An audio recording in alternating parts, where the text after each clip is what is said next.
Now, it is Wednesday. It's time for Tech Talk. Matt Dickerson, how are you doing? I'm going very well. I get excited about every Wednesday. I get to talk to you about technology, Rod. What could be better? Well, I get very excited as well, particularly when the New South Wales Premier was in Japan and looking at fast trains. They've had them there since 1964.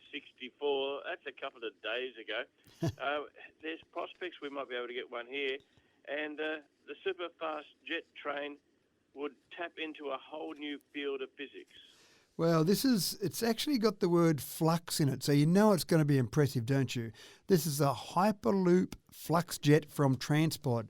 It's a Canadian-French company that's working on this. Now, this particular concept has been talked about by a few different companies over the years. The idea is you build a tunnel, you build a pressurised tunnel. In fact, it's not pressurised, it's depressurised because you want low air resistance. Then you use magnetic levitation and propulsion to make it little friction in terms of no wheels running on the ground, so you haven't got to worry about that sort of friction. And then you're using electricity to drive it along, so you're not burning jet fuel. So all these things sound like it's going to make a fantastic concept. Then you get inside a tube, much like an aeroplane without wings, and you get shot down that tube at about 1,000 kilometres an hour. So it all sounds very interesting, sounds quite fascinating really. They haven't really been able to get off the ground anywhere so far around the world except for some short little test ones. But this one is talking about going from Edmonton to Calgary in Canada. The total cost of the project about $18 billion. So it's a fair investment by anyone that goes and does it, whether it's a private company or a government that backs it. So it's a fair investment. But in some of those really popular routes, and Sydney to Melbourne is the third most popular air route in the world, for some of those popular routes, this sort of thing absolutely makes perfect sense. You're not going through all that process of getting up in the air, getting up to 30,000 feet and then back down onto the ground. You're not having to burn all that jet fuel to get up and back down again. You're not having to go through that slow process to get onto the plane in the first place. It just sounds like a fantastic way to get from A to B, as long as A to B are popular routes, because obviously the advantage a plane has, it can take off from anywhere and land anywhere. But I think we will see some of these longer routes somewhere in the world. I'd love to see Sydney, Melbourne, but I think we'll see some of these routes somewhere in the world. Maybe Canada will be the first. Let's hope so. And sort of like a mix of a water slide and a flux capacitor. As I say, it's got that word flux in there, so that sounds pretty good. I'm not sure that they'd like it being compared to a water slide, because a water slide sounds a bit out of control to me. But the concept is similar. You just get in that tube and off you go.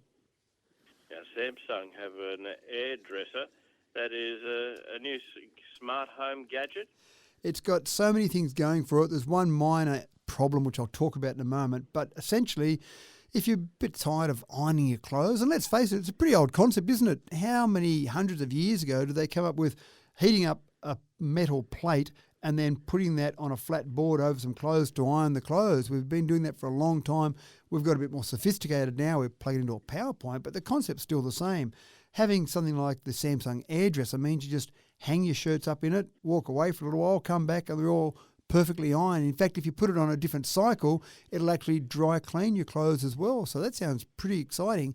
The device itself is about the same size as, say, a refrigerator, but maybe a bit skinnier than a fridge, maybe 1.7, 1.8 metres tall, so you can hang your clothes up in there, hang your pants, hang your suit jackets, all that sort of thing.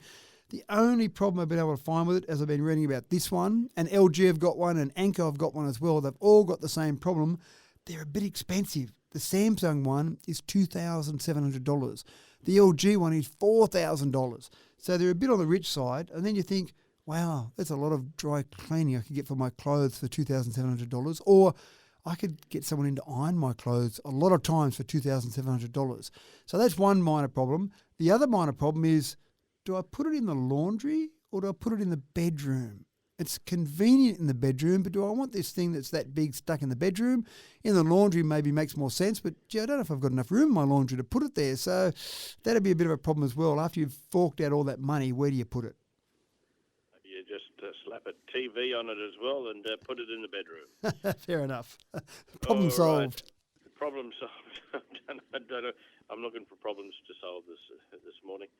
An experimental earphone can hear commands using a slightly mouthing. What am I saying? Silently mouthing. Silently mouthing.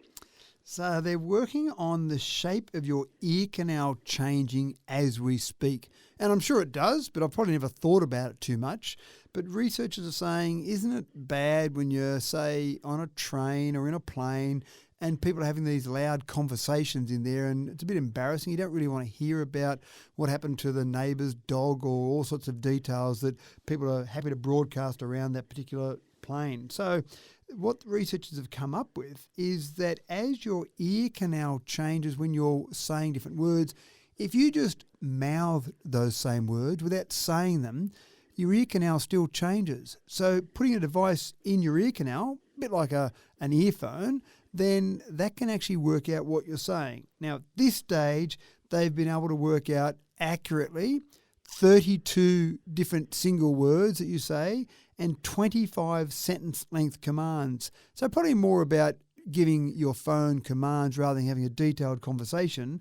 It makes mistakes about 10% of the time. So it's not too bad for its accuracy.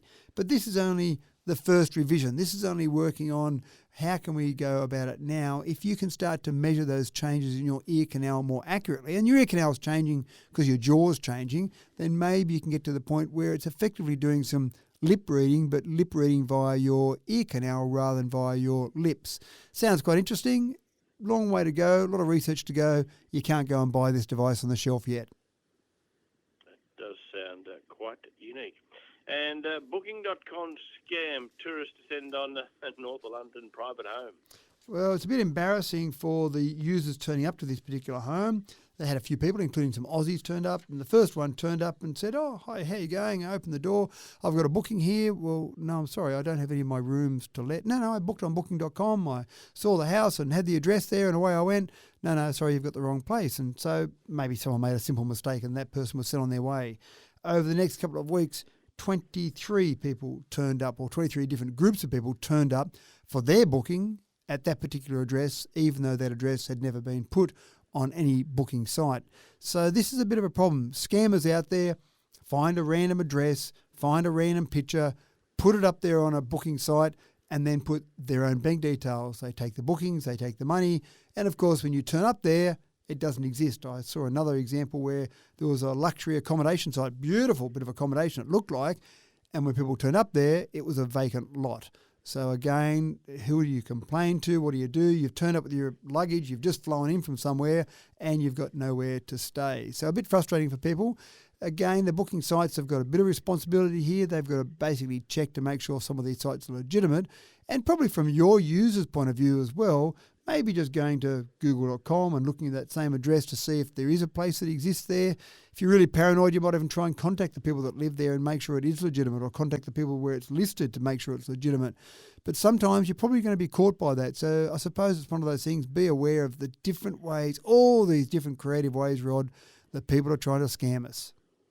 Yes, so I put all the responsibility there on Booking.com. They should make sure that the people who got the houses up are actually there. And you're spot on. That's where a lot of the responsibility, a lot of the finger pointing has occurred to make sure that they do have legitimate sites they've put up.